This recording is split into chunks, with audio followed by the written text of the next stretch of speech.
Ya lagi, mulai aja Ki. Udah. Ya. Assalamualaikum warahmatullahi wabarakatuh. We are from the group one. We will uh, present you about TEFL. Next slide. Applied Linguistics for TEFL. Introduction. Teaching English as a foreign language, or TEFL, refers to a teaching English to students whose first language is not English. TEFL usually applied and practiced in the student's own country, either within the state school system or privately, such as in an after-hours language school or with a tutor. TIFL teachers may be native or non-native speakers of English. Qualifications for TIFL teachers are high enough, being a native speaker of English, having a university degree in English education, and having a master's degree in teaching English as a foreign language.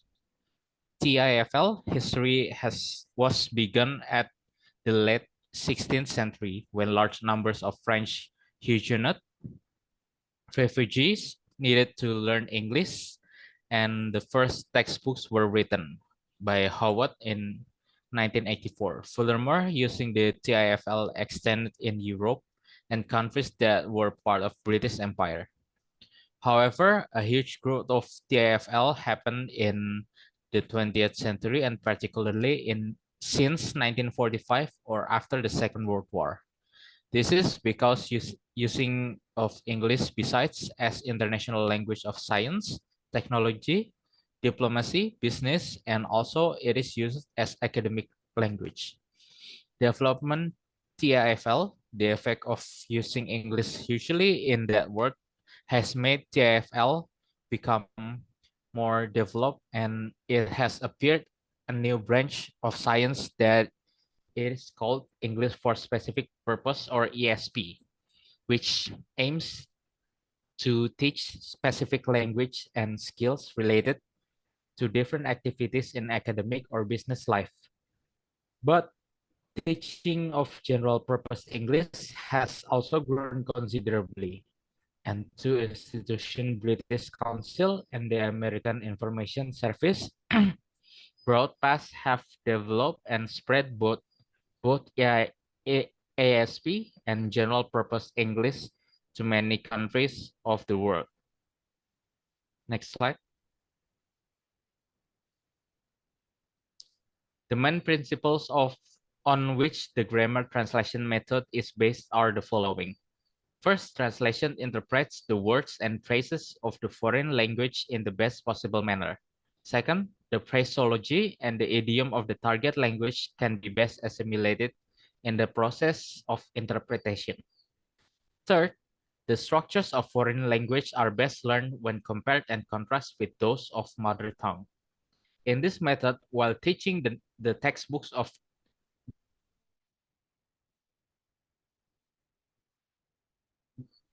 the teacher students are required to translate sentences from their mother tongue into English. This exercise in translation are based on various items covering the grammar of the target language. The method emphasizes the study of grammar through deduction, that is through the study of the rules of grammar. A contrastive study of the target language with the mother tongue gives an insight into the structure, not only the foreign language, but also of the mother tongue.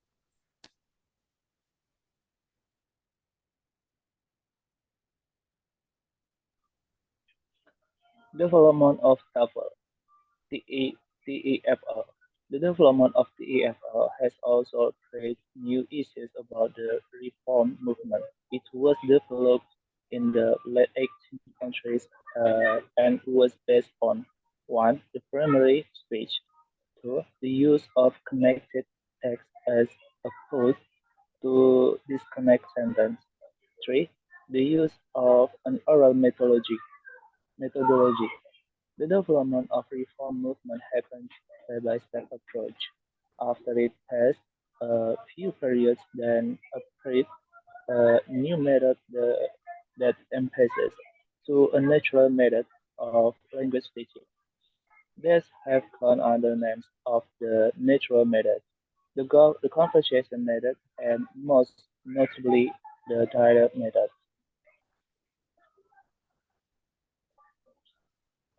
Crescent and Harold have identified the natural approach with what they call traditional approaches to language teaching. Traditional approaches are defined as based on the use of language in communicative situations without resort to the native language, and perhaps needless to say without reference to grammatical analysis, grammatical trialing, or to a particular theory of grammar.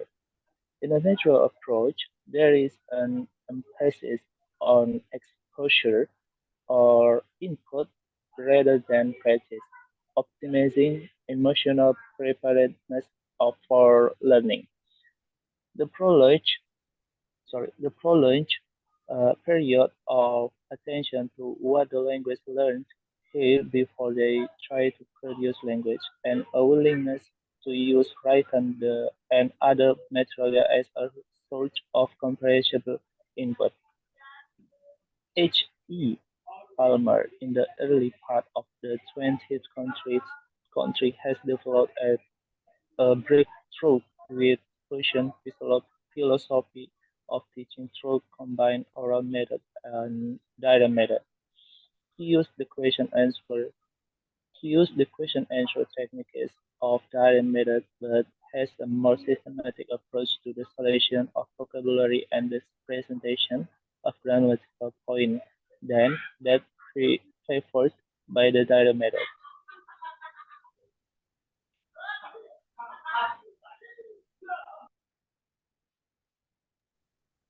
The audiolingual method ALM arose a direct result of the need for foraged language proficiency in the listening and speaking skills during and after World War II. Often the student often student listened repeated to recording of conversation, for example, in the language lab, and focus on the accurately mimically the pronunciation and grammatical structure in this dialogue. However, we doesn't in the 1000 in the 1970 had given a significant contribute to his writings. He argued that language courses should cons- concentrate on the use of language rather than usage. He, he defines usage as the aspect that makes evident the extent to which the language user demonstrates his knowledge of linguistic rules use is another aspect of performance that which makes evident the extent to which the language user demonstrates his ability to use his knowledge of linguistic rules of effective communication.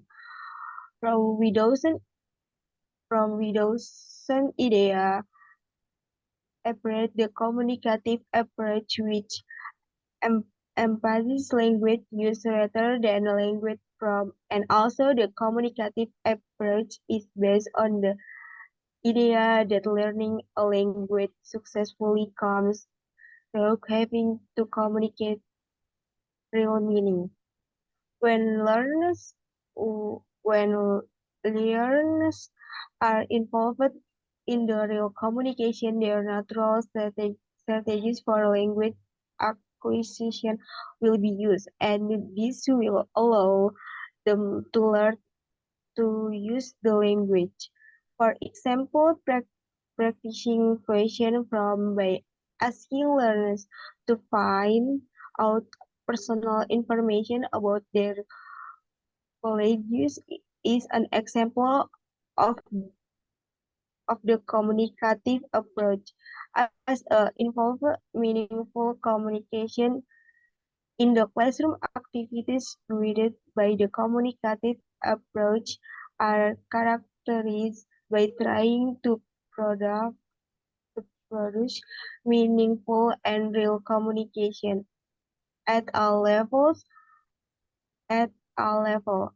As a result, the there might be more emphasis on skills than system lessons are more learner centered and there may be the use authentic materials. Itu.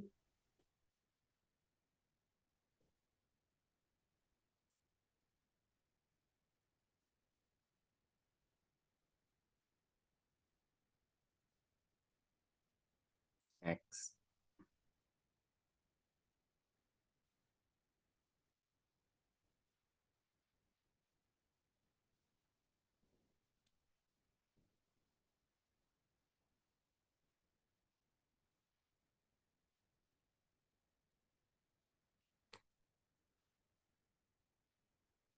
Kaifar.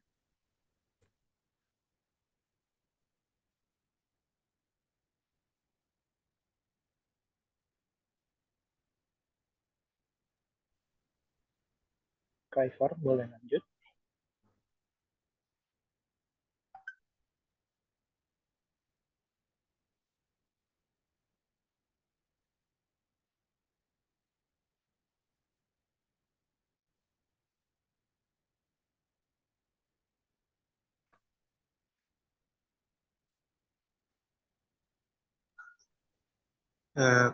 Ramification of TEFL, the development of the next TEFL is the emergence of new disciplinary branch of the teaching English as a foreign language of English for specific purpose.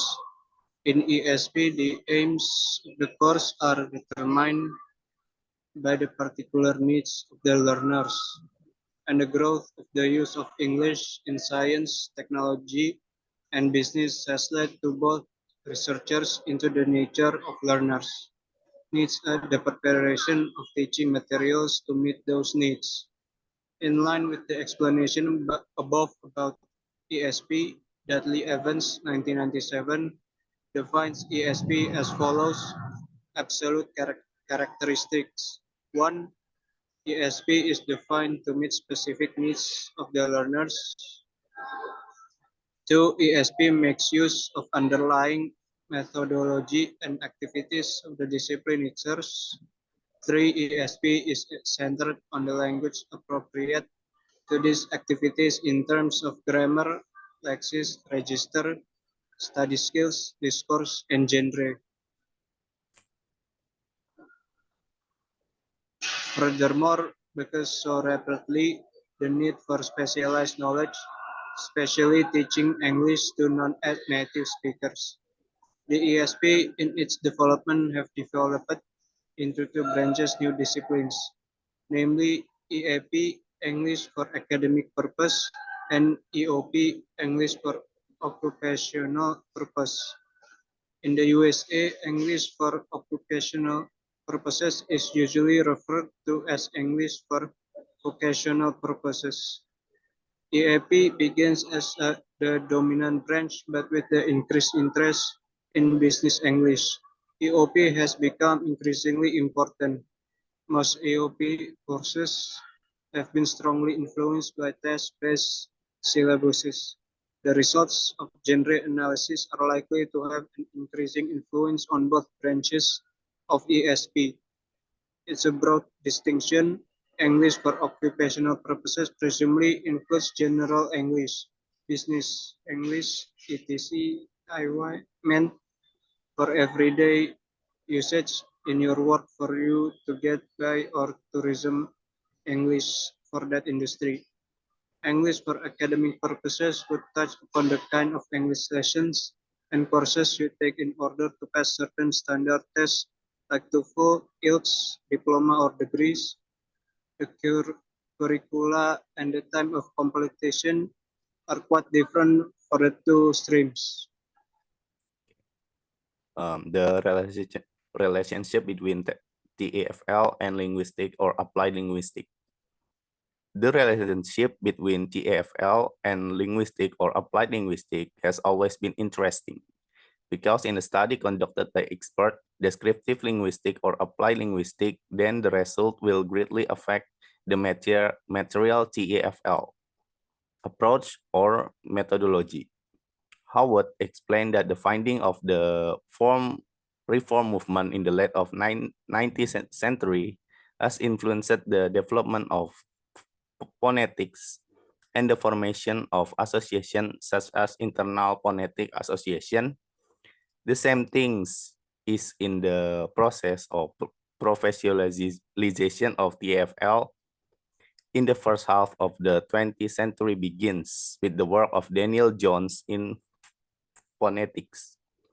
But in development carried out by expert TEFL like Palmer, West, and Hornby, their work is to develop teaching material, and his ideas they were poured in a number of books of teaching methodology, published in 1950, previously of an expert on linguistics, namely Widowson, with his idea have influenced the emergence of communicative approach in language teaching system, which in turn can attract the relationship between language and context of its environment.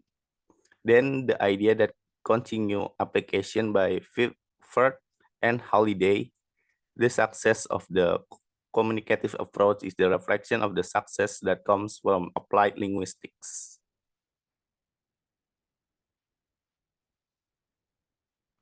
Conclusion.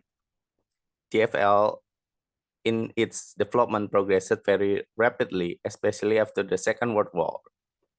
This is because English has more international language use, and also in the language of business, politics, law, science, and technology, and academic language. Therefore, it need for mastery of English is necessary. So that mastery of English can be done well. Then TEFL, as one of means of teaching the English language, continue to develop its system. The good way of teaching methodology, teaching approach, syllabus, material, and infrastructure of the supportive. TEFL relationship with linguistic in general or specifically with descriptive linguistic or applied linguistic are very closely. This has happened because any findings from the research conducted by the linguistic or applying linguistic and descriptive linguistic will be applied in TEFL.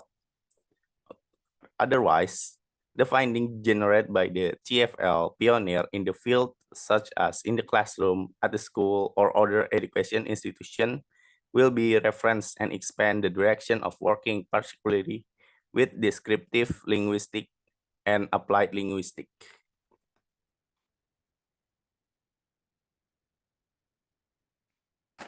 Okay, I think that's all for us. Nice. Thank you.